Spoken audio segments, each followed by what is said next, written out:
Hello and welcome back to another video. In this video we're going to talk about how to win the Flame Skull, which is a boss fight that you will face at the 4th floor of the pyramid.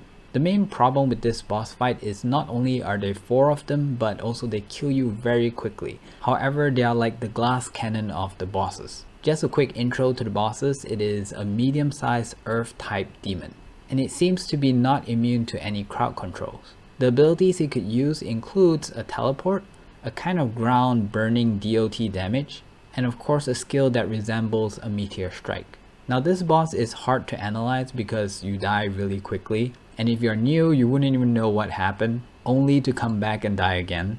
I feel like there are 2 ways to overcome this boss. The first way is just to go full on damage, and then upon starting the match you put in a Osiris buff.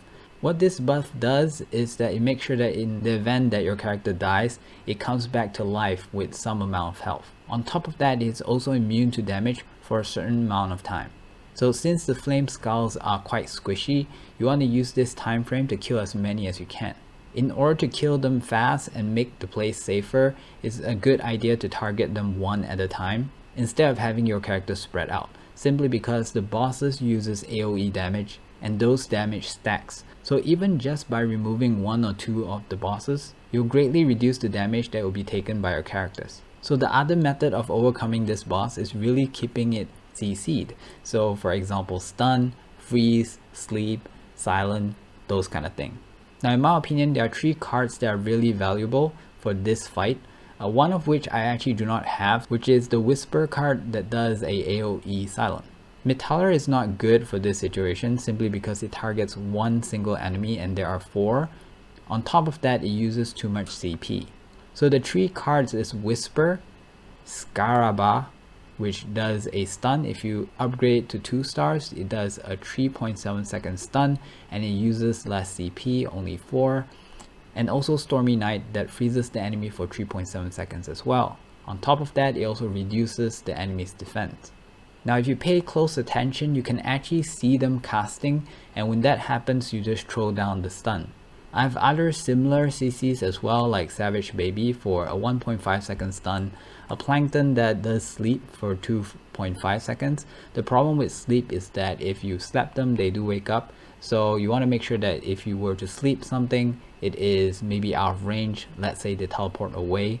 So it's also important that you start CCing them early on so that they don't get to teleport away. And roughly just like this will buy you 3.7 seconds, plus this one is about 7 seconds. If you time it right, you can get maybe 8 seconds out of it. And then plus all the other CCs, you could maybe get more. So within that time frame, you should be able to take out at least 2 heads. And then from there, you try to work your way with the other 2. Now this method of fighting does not really require you to tank much, so you can make sure they go more offensive on the passive cards. So you can have things like this one that gives more damage to demon and also reduce 3% damage. We can also put in Skeleton Worker. I have Moonlight Flower because we want to make sure that they are CC'd and you kind of want to have more CP and also CP recovery.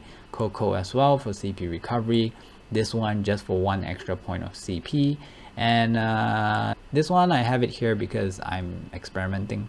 So basically that's it. Against these glass cannon bosses, you want to CC them until you could take out half the team, and if possible CC all the way until you kill them all.